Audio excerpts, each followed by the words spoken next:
Good morning. It's 9 o'clock and time for the May 10th, 2011 meeting of the Indian River County Board of County Commissioners. We're going to begin with an invocation by Mr. Stan Boeing, our Planning Director, followed by the Pledge of Allegiance led by Commissioner Fletcher. Please rise. Let's pray. Dear God, we know that you loved us first before we were even created, and you find us because we get lost. And we thank you for that. We ask that you would give us the sense to accept your offer, and we thank you for everything that you have given us. And we recognize that what you give us is not just to bless ourselves, but it's meant to bless others too. So we give you back today, even as we thank you for it. We ask that you would use today. We ask that you would use this meeting, that you would use these leaders and the decisions that will be made for your glory. And we look forward to that. In your name, amen. Amen. Thank you. Please join with me in the Pledge of Allegiance to the greatest nation on earth.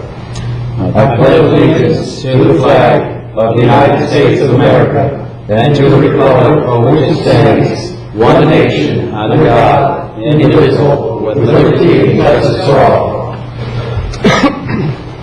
Thank you, Stan. Are there any additions or deletions or emergency items to today's agenda? There being none, Chair will entertain a motion to approve today's agenda. Motion approved. Second. We have a motion from Commissioner Fletcher, second from Commissioner Davis. All in favor? Aye. Passes 5-0. Thank you, gentlemen.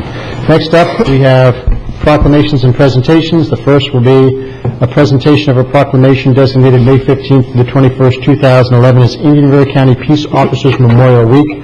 This will be presented by Commissioner Fletcher to Sheriff Law, and we have members from other agencies. If they'd all come up, would be honored to give you this proclamation today. Commissioner Fletcher. Thank you. And thank you, former colleagues. It's a great privilege and honor to present this proclamation to our peace officers. And thank you for attending. This proclamation reads as follows. It's designating May 15th through 21st, 2011 as Indian River County Peace Officers Memorial Week. Whereas the Congress and the President of the United States have designated May 15th as Peace Officers Memorial Day, and whereas the members of law enforcement agency of each municipality and Indian River County play an essential role in safeguarding the rights and freedoms of our citizens, and whereas it is important that all citizens know and understand the duties, responsibilities, the hazards, sacrifices of their law enforcement agencies, and that members of our law enforcement agencies recognize their duty to serve the people by safeguarding life and property, protecting against violence and disorder, and protecting the innocent against deception and the weak against oppression. And whereas the men and women of the law enforcement agencies of Indian River County and each municipality unceasingly provide a vital public service. Now therefore be it proclaimed by the Board of County Commissioners, Indian River County, Florida, that May 15th through 21st, 2011 be designated as Indian River County Peace Officers Memorial Week in honor of the law enforcement officers who have made the ultimate sacrifice in service to their community or have been disabled in the performance of their duty, adopted this 10th day of May 2011, signed by all 5 county commissioners. We have a great host of individuals representing our law enforcement agencies, and I see Shirley Roseman. Good morning. Thank you for having all of us. We're all members of the multi-agency committee, and we're multi-agency because we enjoy the support of each and every agency throughout the county of Indian River. Just to give you a little bit of information on Peace Officers Week. The week of May 15th through May 21st is a time for the citizens of Indian River County, along with the rest of the nation, to recognize the service and sacrifice of our law enforcement officers. National Police Week recognizes those law enforcement officers who have lost their lives in the line of duty for the safety and protection of others. In 2010, 161 officers lost their lives in the line of duty, and 9 of those were from Florida. On May 16th at 10 o'clock a.m., there will be a ceremony at the Indian River County Courthouse in recognition of Law Enforcement Memorial Day in honor of all the men and women of law enforcement who have lost their lives in the line of duty. Specifically, we will honor Corporal Richard Ruskowski, who was killed in the line of duty in Indian River County on September 23, 1986. There are 196 sworn law enforcement officers employed by the Indian River County Sheriff's Office, and these fine men and women deserve our recognition and appreciation, and also the law enforcement officers that are, and peace officers that are employed throughout the other multi-agencies.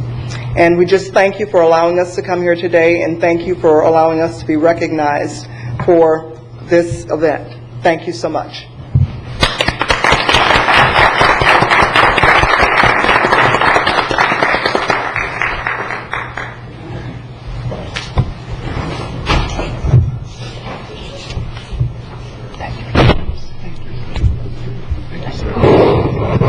Everything you do. Thank you. Thank you.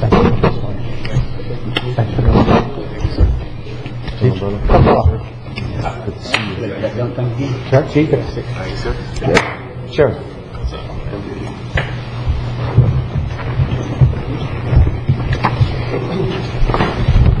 Next, we have the presentation of a proclamation designating the month of May as Historic Preservation Month. And I'm going to present that to Rebecca Rickey. And Rebecca, if you have anybody else you'd like to bring up to the podium, please bring them.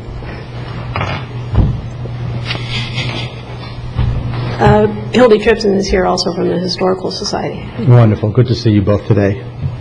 We have a proclamation designating the month of May as Historic Preservation Month. Whereas historic preservation is an effective tool for managing growth and sustainable development, revitalizing neighborhoods, fostering local pride, and maintaining community character while enhancing livability. And whereas historic preservation is relevant for communities across the nation, both urban and rural, and for Americans of all ages, all walks of life, and all ethnic backgrounds. And whereas it is important to celebrate the role of history in our lives and the contributions made by dedicated individuals in helping to preserve the tangible aspects of our heritage that has shaped us as a people. And whereas celebrating Americans' treasures is the theme for the National Preservation Month 2011, co-sponsored by Vero Heritage, Inc., the Indian River County Historical Society, Inc., and the National Trust for Historic Preservation. Now, therefore, be it proclaimed by the Board of County Commissioners of Indian River County that the month of May 2011 as National Preservation Month, and call upon the people of Indian River County to join their fellow citizens across the United States in recognizing and participating in this special observance. Adopted this 10th day of May 2011 and signed by all 5 members of the Board of County Commissioners. Good morning. Good morning. Hildy Tripson, President of the Indian River County Historical Society. I would like to thank you all, the Board of County Commissioners, the county government, on behalf of the board members and the membership of the society, to always be so supportive and so forward-thinking with all of the historic properties throughout our county. Thank you so much.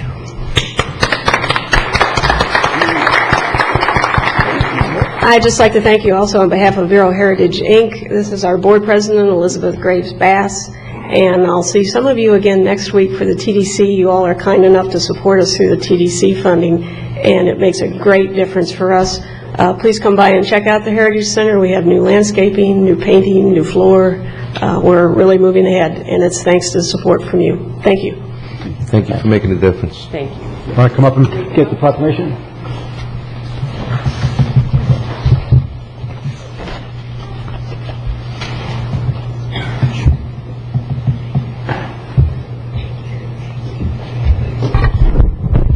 Take it or give it to Rebecca? Okay. Thank you, Hilda. Thank you.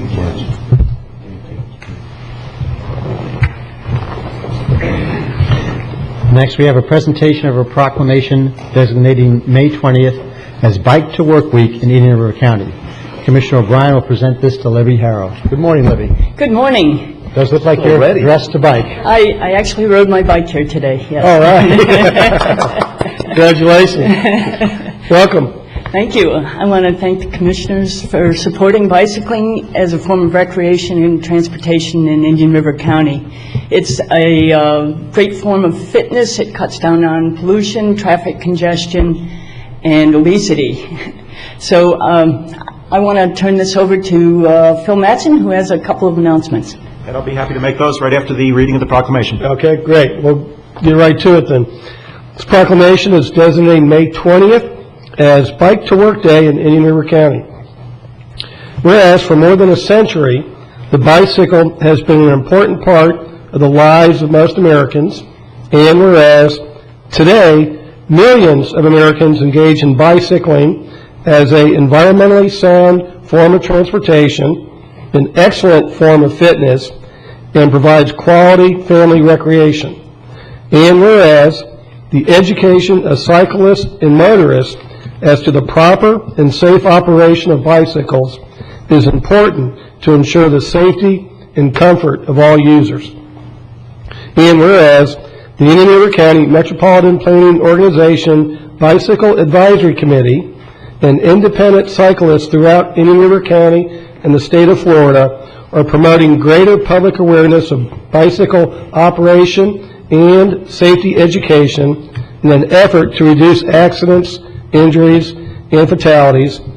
And whereas the month of May is National Bike Month and May 20th is National Bike to Work Day. Now, therefore, be it proclaimed by the Board of County Commissioners of Indian River County, Florida, that May 20th, 2011 be designated as Bike to Work Day in Indian River County. Adopted this 10th day of May 2011, signed by all 5 county commissioners. Phil? Thank you, Mr. Chairman. And I just wanted to make 3 quick announcements with respect to National Bike Month and National Bike to Work Day. First off, on May 20th, we'll be having our regular BAC meeting at the MPO, and we're lucky to have a national speaker this year, Bill Nesper. He's one of the directors of the League of American Bicyclists. Interestingly, this League of American Bicyclists predates AAA, the Auto Club, by 22 years. So it's the oldest standing transportation organization in the country. He's coming down from Washington. He actually has local ties to Vero Beach. So I'd invite you all to come out and give Bill a big welcome on May 20th. It'll be here in B1501.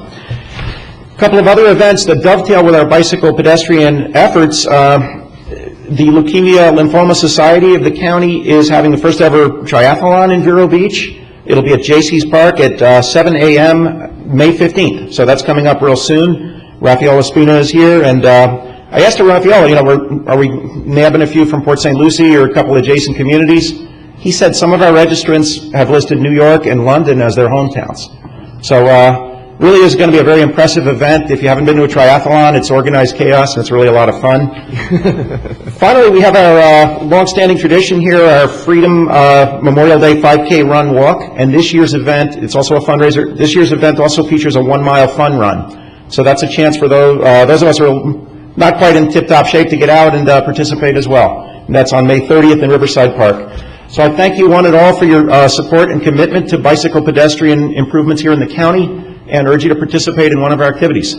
Phil, before you guys go, I know that the MPO and the city of Fellsmere, Chief Mellison there, have done a couple programs getting kids, lights on their bikes and things like that. You want to talk about that for just a second, or have the chief talk to that? Thank you very much. We've actually had several different events. 2 weeks ago, we did a Bicycle Helmet Safety Day at Whispering Pines. We do have extra lights that we got in recently to install on bicycles. We just haven't come up with the money for the batteries yet, because these ones came without batteries and take 4 AAA, and we're figuring about $1,700 to just power the lights to put on the bikes, but we do have kids that are waiting for them, so we're working on that. Okay, great, thank you. Debbie, you want to come on up? Or Libby, I'm sorry.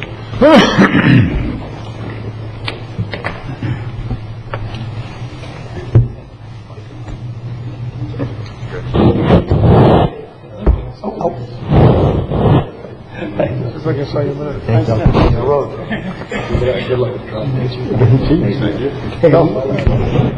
can do it. I was wondering if you had a program for the commissioners. 5,000 miles a year, how much? Yeah. I'd like to point out that you don't have to be in shape to enter a triathlon. Both Phil Mattson and Jason Brown have entered.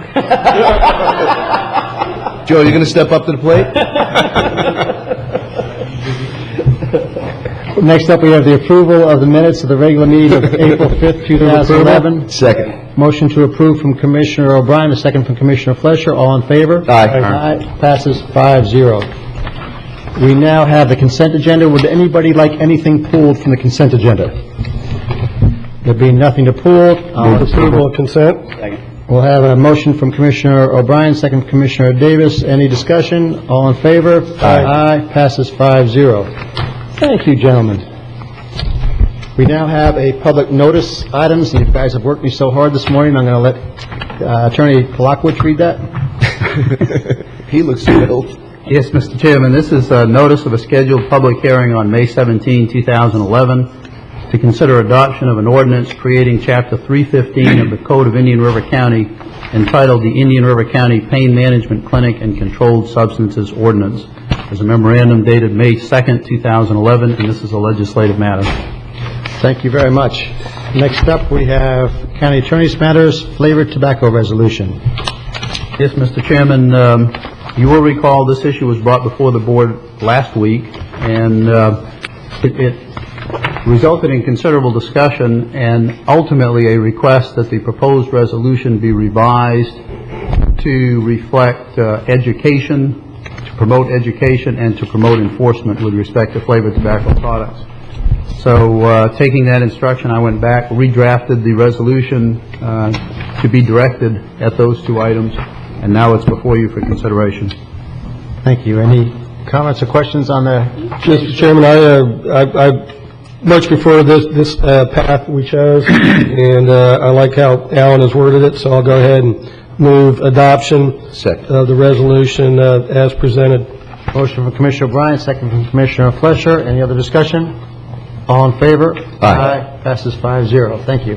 Next up, also Attorney's Matters, we have Fellsmere Fire Hydrant charges. Yes, Mr. Chairman, a couple of points here.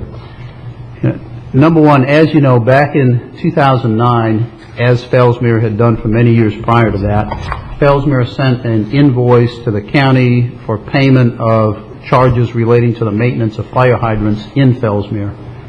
The county at that point paid approximately 1/2 of the amount, declined to pay the balance based on an amendment, a recent amendment to Florida law, which said the maintenance of hydrants is the responsibility of the owner of the hydrants. Because Fellsmere was the owner of these hydrants, the decision of the board was that under the statute, maintenance was their responsibility and the county should not pay it. As a result of taking that position, Fellsmere brought a charge against the county in front of its special master for code enforcement, and that special master found against the county and ordered the county to pay the charges plus additional items. The county took an appeal. That appeal progressed through briefing, which is about when I came into the case. I reviewed the case at that time and generally did agree with the position previously taken by the previous county attorney. So we proceeded forward on that position and took an appeal to the appellate division of the circuit court. The circuit court rendered its decision on April 27, disagreeing with the county and agreeing with Fellsmere. So now, the legal issue before us today is whether or not the county wants to take a further appeal of that circuit court appellate decision to the 4th District Court of Appeal. I have recommended that the county do so. And as I say in my memo, and I think there's kind of a reality, at least from my involvement in this thing, which is that as I came into this case, I took the case as it stood.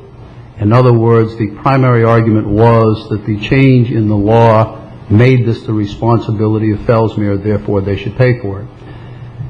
And as the case progressed, and particularly through oral argument, I started to appreciate that there really is a second half to the argument. And the second half to the argument is while it may be Fellsmere's responsibility, they may have a right to recover the charges from somebody, from their customers. And we had argued that point a little bit, but not as well, frankly, as I think I should have. Ultimately, I concluded that there is a state statute in place that really does tell us who is supposed to be paying these charges, and that state statute says that it's to be paid by the people whose property is served by, in this case, the hydrants, which is essentially a charge through the water system on the people who are served by the hydrants. So I really feel that we did not make that argument as well as we should have in the circuit court, but I believe we should move forward and file an appeal to the 4th DCA and make that argument, because it is, I think, part of our best argument. But having said that, I think there's a whole second level of consideration that needs to be addressed, and that is the appeal is part of a larger issue. The larger issue is, what do we do about these hydrants in Indian River County? We've got hydrants in municipalities, we've got hydrants in the county, we've got at this point a patchwork quilt as to who's paying for those hydrants. Within the county water system ratepayers are paying for those hydrants. In other words, it's just built into your water charges. It's considered a part of the water system. If Fellsmere is able to send a bill to the Emergency Services District, which has no ability to pay that invoice other than through taxes, then suddenly we end up with an inconsistent system to the county. Some hydrants are paid for through the water system and through ratepayers and customers of the water system. Other hydrants are paid for by taxpayers who may or may not be on a water system and who may or may not be served by these hydrants at all. And I think what I've learned as this case has progressed is the larger issue at stake here is we really need to have a consistent system through the county. I think the municipalities and the county needs to get together and say, okay, we have these hydrants across the county. We need a fair, uniform, consistent system for all people so the burden falls uniformly and fairly. And I think right now, because we have water system ratepayers paying for some hydrants and taxpayers paying for other hydrants, we are in an inconsistent system where the burden falls unevenly and therefore, in my view, unfairly. So I really think we ought to do two things. I think we need to take an appeal to the 4th DCA on the legal side, but I think, secondly, staff ought to be directed to have this discussion with the municipalities, and maybe starting with Fellsmere, but to see if they see value in pursuing a uniform countywide system so the burden falls fairly on everybody. That's my thoughts.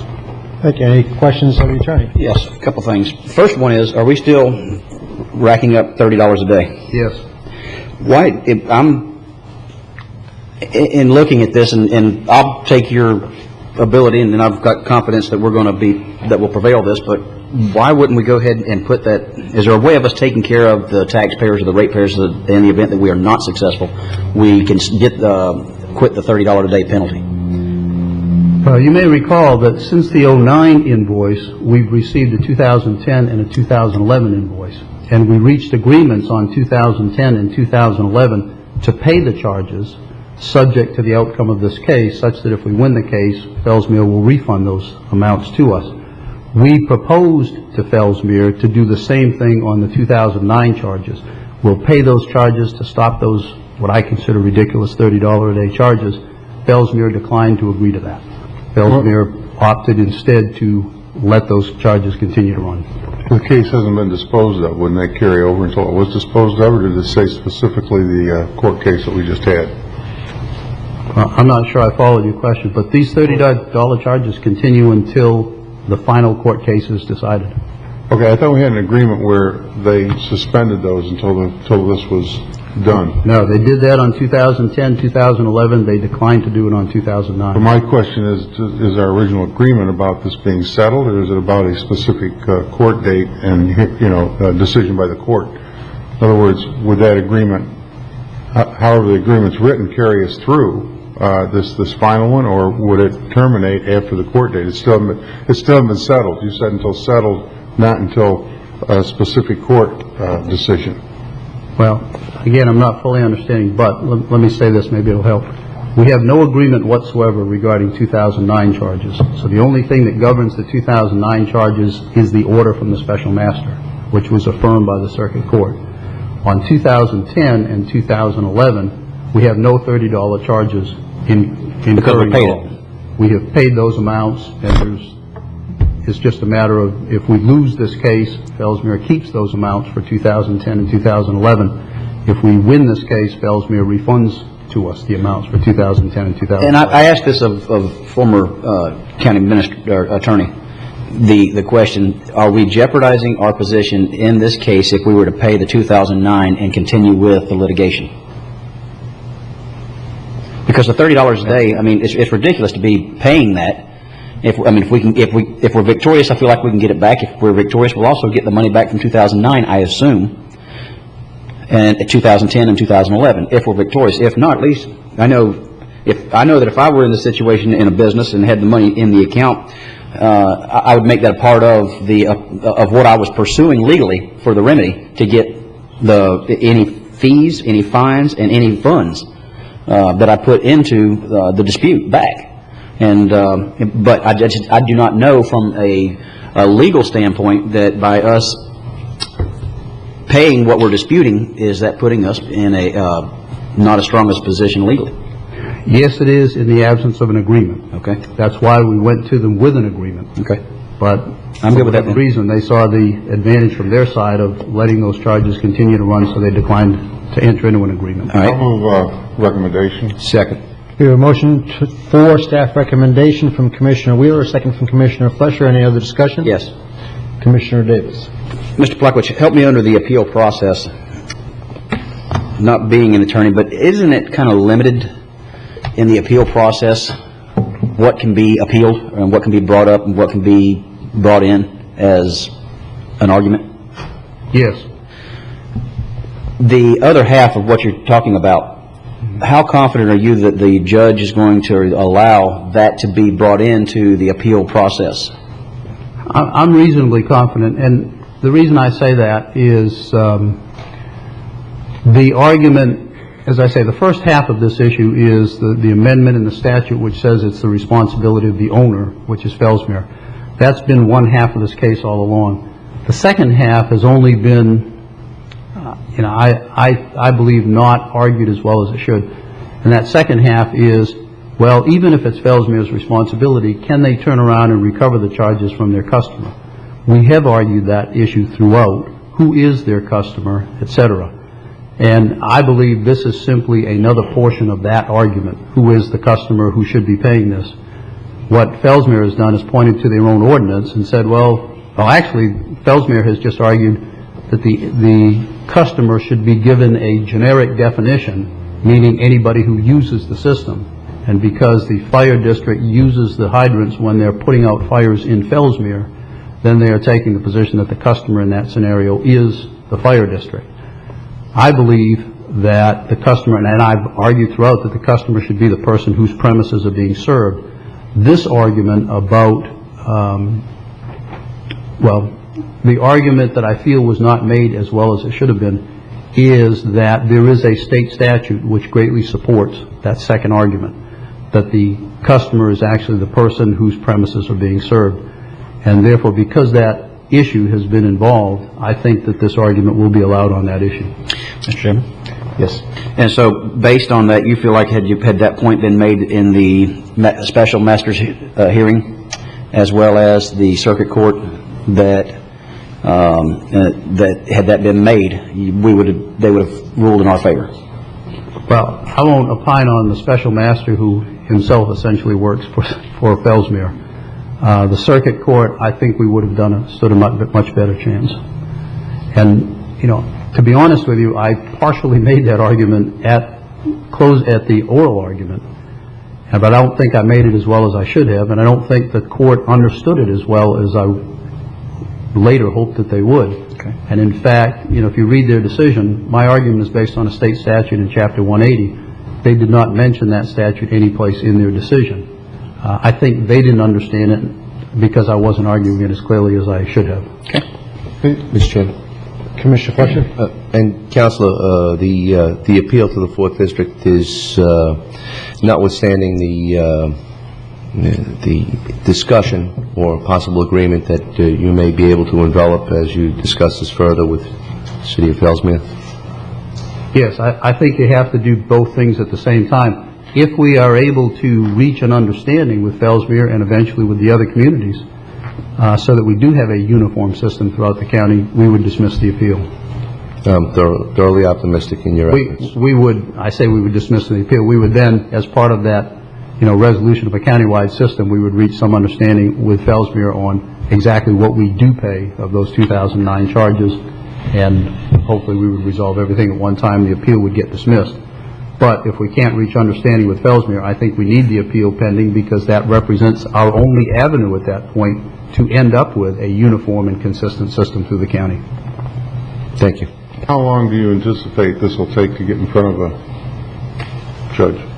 Well, it will take, in rough terms, 6 to 7 months to get in front of the 4th DCA, and then the decision after that could come as, I've seen them as short as a week, and I've seen them as long as a year. So you never quite know how quickly they will render a decision. And we're accumulating $30 a day, but by the same token, what part of this about, I believe, is, they just charged such a fee that was, close to twice what we get, Joe? About $212, if I'm not mistaken. Yeah, and there's nothing to stop them from doing that in the future either, if they can figure out a way to pad the account. And I think they saw this as an opportunity to feather their nest. And I think we're right, I think they're wrong, and I think that there's more at stake than just what's on the table right now. I think the ramifications of this, if we don't win, can be far-reaching. In addition to that, I don't know whether through your professional organization with the Association of County Attorneys, we can't be the only entity that is in this situation, I wouldn't think, or through county administrators. I mean, there might be an opportunity to have have them help us or give us some advice that maybe we haven't thought of. We did have a study done, and there are very few utilities that charge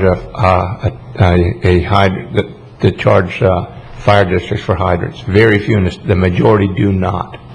It's probably 95% do not charge fire districts a hydrant fee. So, well, I see that's the kind of stuff I think that should be brought up also. I mean, I'm just thinking out loud, but also, when you design a system under American Water Works Association, you must have the system designed for fire flow to serve the residents which you're serving.